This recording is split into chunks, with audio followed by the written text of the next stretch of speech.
Rev Bates coming to you live from Palm Springs, California. And our Way to a Wonderful Life message for today is titled, Take Nothing for the Journey. Take Nothing for the Journey. And we're going to go to the Mastermind Jesus from the Holy Bible, the Gospel of Luke, 9:3-5, for these words. He told them, take nothing for the journey, no staff, no bag, no bread, no money, no extra shirt. Whatever house you enter, stay there until you leave that town. If people do not welcome you, leave their town and shake the dust off your feet as a testimony against them. So each and every one of us can find in these words something that will awaken the truth within us and realize that he's telling us to let go of all the yesterdays, let go of all those things that no longer benefit us or benefit the world in which we live, that anything that decreases or diminishes the happiness, the joy, the health, the prosperity, the harmony of the world, let it go, let it go, let it go from your mind and realize that whatever power it may seemingly have in the world, that it's a very, very temporary power. It's a very, very temporary power because there's only one power. That's the allness of the power of God. So we understand that and we know it. So each of us can realize a greater good as we take the time to understand these words of the Mastermind Jesus from the book of Luke. Take nothing for the journey, he told the people, and by this we know that he meant we are to loose our mind of old thoughts and ideas that no longer benefit us and open our mind to the new, open our mind to the greater, and open our mind to that which is more appealing. And this means that we have to leave behind the old images of ourselves sometimes that we have accepted from the world and accept within our mind a greater power, a greater wisdom, and a greater ability to demonstrate the life that we hope for, that we dream about, that we pray for.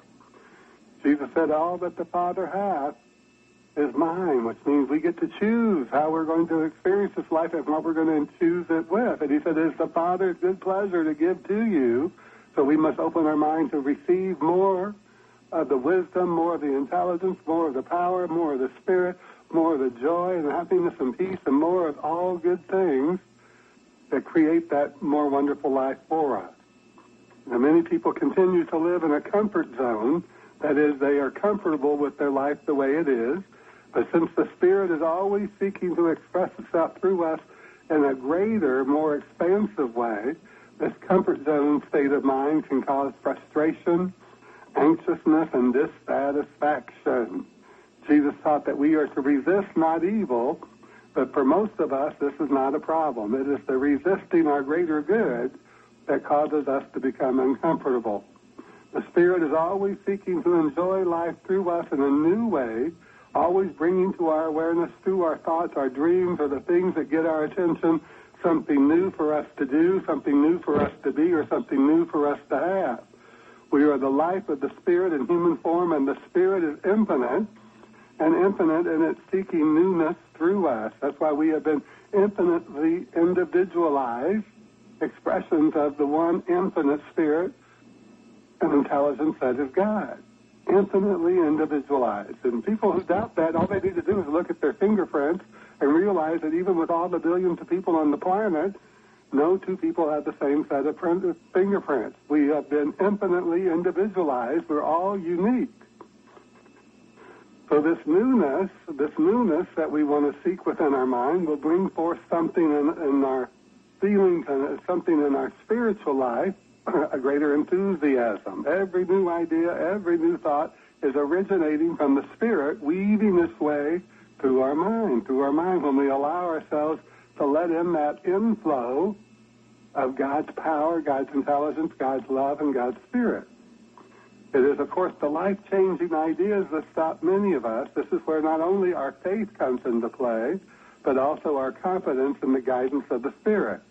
And the two areas of our life where this occurs the most is in our work, our careers, and our relationships. The Mastermind Jesus put it this way: if people do not welcome you, leave their town and shake the dust off your feet as a testimony against them. In other words, just let it be. Let it be. In other words, if the people do not respect our consciousness, if they do not respect who we are, if they do not show us dignity, then we must leave. We are not here to live to less than who we are, but to be valued and supported in our good. Now, many people struggle in relationships that are unhappy, discordant, and even demeaning. And many people struggle for success and prosperity in jobs that do not compensate them fairly or support them in their goals and ambitions in life. But the Mastermind Jesus is telling us to leave them and forget them. Shake the dust off your feet means to eliminate these things from our consciousness, and therefore they will go away. We don't have to get up and say, take this job and shove it, as we get from that old country western song, or to get out of a relationship and say bad things about someone. We just have to, in consciousness, know that there's something greater, something better, and start feeling the urge within ourselves to let those images of that something greater, that something better, that greater relationship, that greater environment to work in, to live in, come into our consciousness, and all these other things will go away.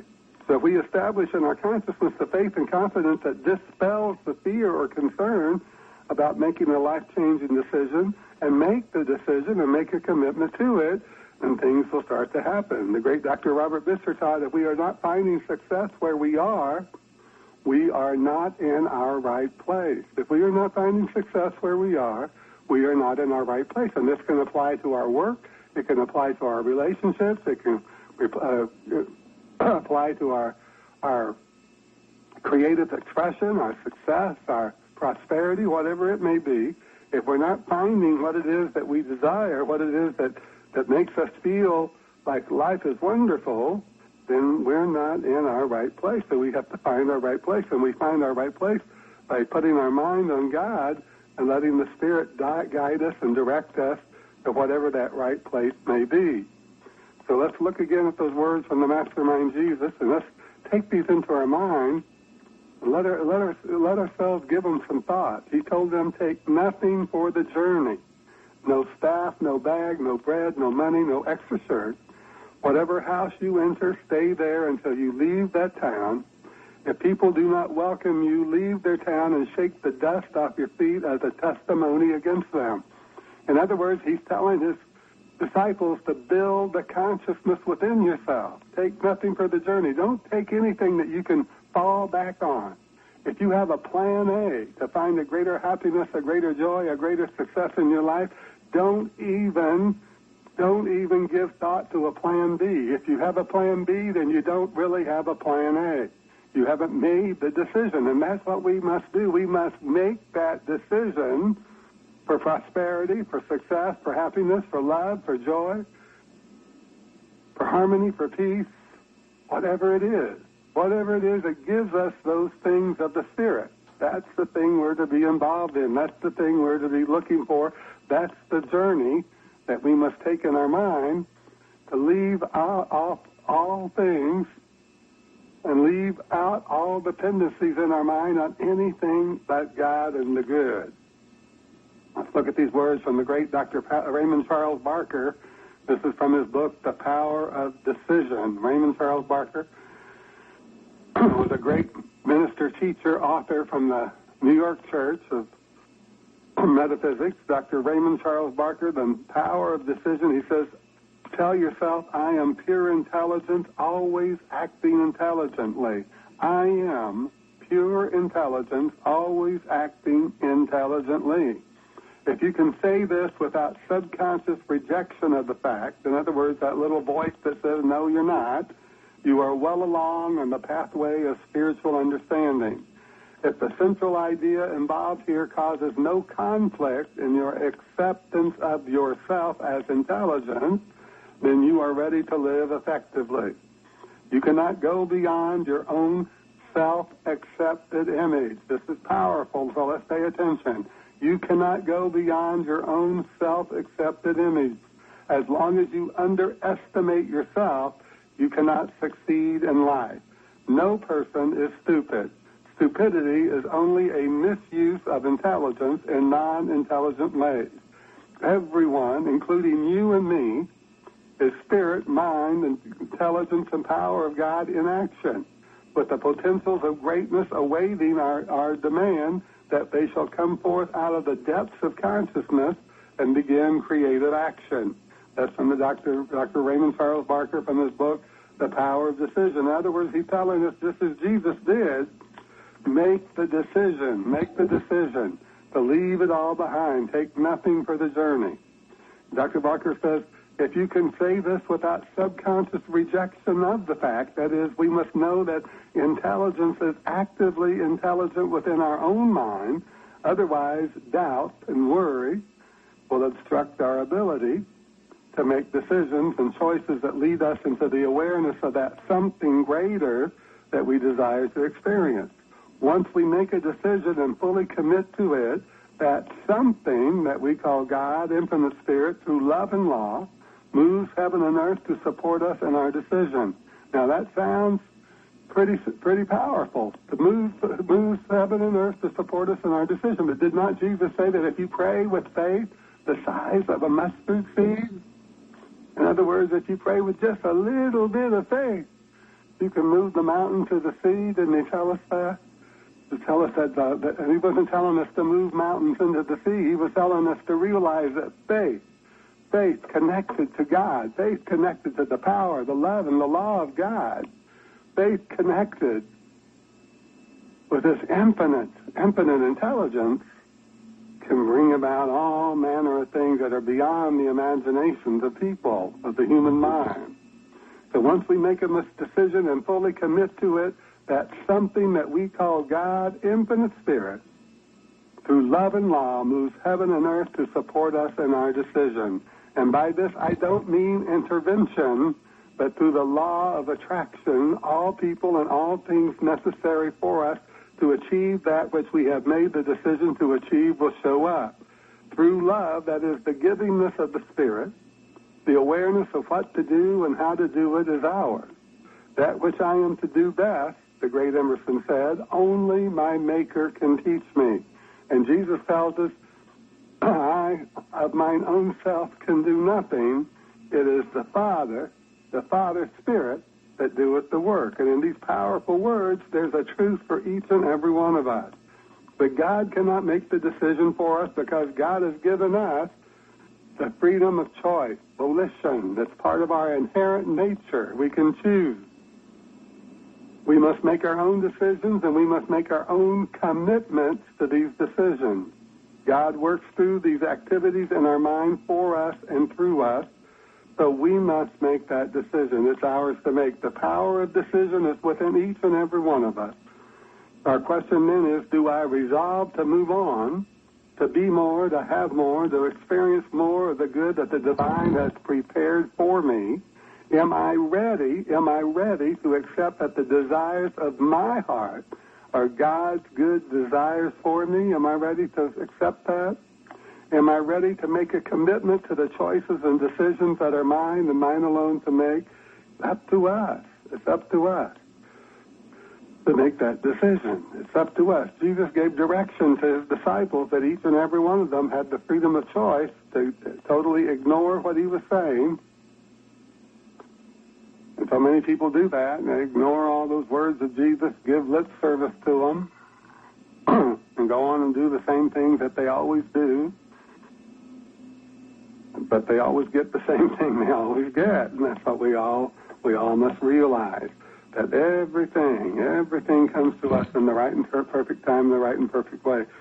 Just as the great Thomas Strower tells us, we can gradually grow into the consciousness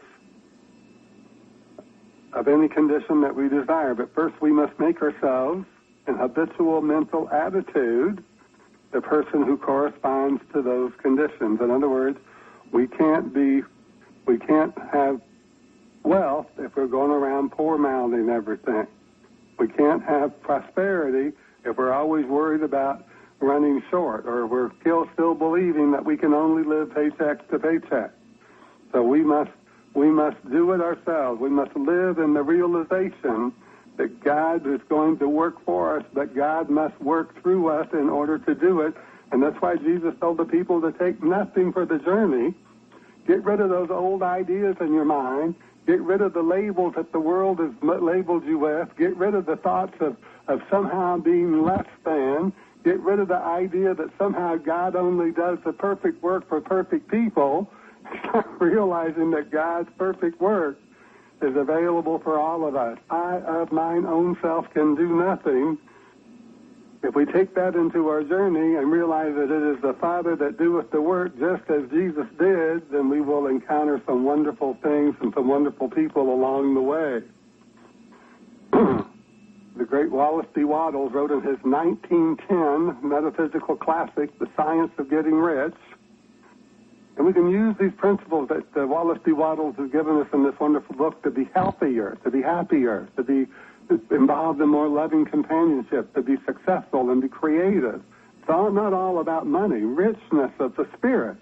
Richness of the Spirit involves so many more things than just money.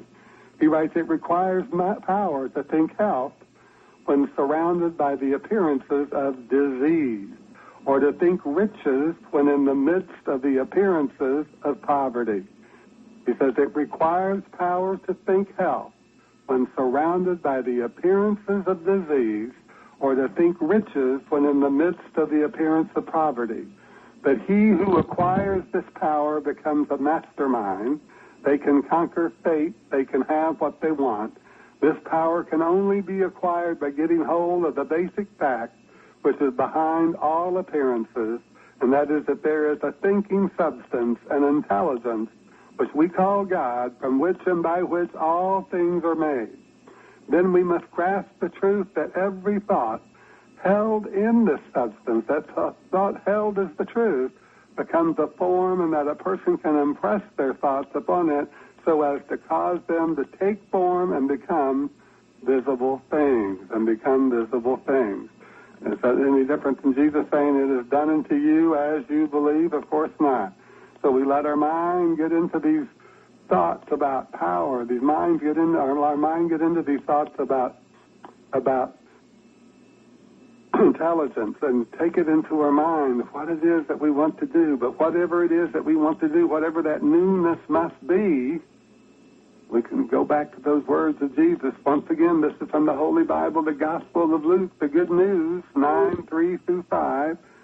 Take nothing for the journey, no staff, no bag, no bread, no money, no extra shirt. In other words, don't let yourself think about a plan B. And let it distract you from that plan A, that goal that you have set for yourself to realize health and happiness and prosperity and joy and all things good and wonderful. He says, whatever house you enter, in other words, whatever consciousness you encounter, stay there until you leave them. If people do not welcome you, in other words, if they don't have the consciousness to show you respect and dignity, leave them and shake the dust off your feet as a testimony against them, not against the people themselves, but against their consciousness, their ideas, their attitudes towards life, towards you. If people do not welcome you, leave their town and shake the dust off your feet. Can you imagine thinking those words when it comes to your employer, or comes to your relationship, or comes to how people treat you? And maybe the club or the organization or the church even, or the mosque or the temple that you're a part of, or the center that you're a part of. Leave it. Leave it if it seeks to diminish you. Leave it if it seeks to hold you into some uncomfortable position of always remembering your wrongs or your errors or your sins, which are nothing but self-inflicted nonsense that we grow out of in due time. Let's let ourselves realize that within us, we draw from an intelligence that's greater than anything in the world. That's why Dr. Raymond Charles Barker says, can you say, I am pure intelligence, always acting intelligently? If you can say this without subconscious rejection, in other words, the subconscious is holding the path. If you could say it without that little negative voice saying, oh no, that's not the truth, you never make good decisions. You can say this without subconscious rejection of the fact you are well along on the pathway of spiritual understanding and demonstration. If the central idea involved here causes no conflict in your acceptance of yourself as intelligent, then you are ready to live effectively. None of us can go beyond our own self-accepted image, not one of us. As long as we underestimate ourselves, we will never find that greater thing to succeed in life, to have the joy, the happiness, the peace, the prosperity that we desire. So it requires power to think health when surrounded by the appearances of disease, or to think riches when in the midst of the appearances of poverty. But as Jesus said, take nothing for the journey. Leave all these things behind. Leave them behind and get into that present moment of understanding that we're all spirit in action, with the potential for greatness awaiting our demand that they shall come forth out of the depths of our consciousness and begin creative action. We have the power of decision, just as the great Dr. Raymond Charles Barker tells us in his book, The Power of Decision. We have the power of decision every day. So what are we deciding for ourselves today? What are we accepting for ourselves today? What are we thinking about today? What is the image that we have of ourselves today? Whatever it is, let's make it something greater, something better, something more wonderful than it was yesterday, and take those words of Jesus into our mind as the truth, and take nothing for the journey. And so it is. Amen. Once again, I want to thank you for being with me today.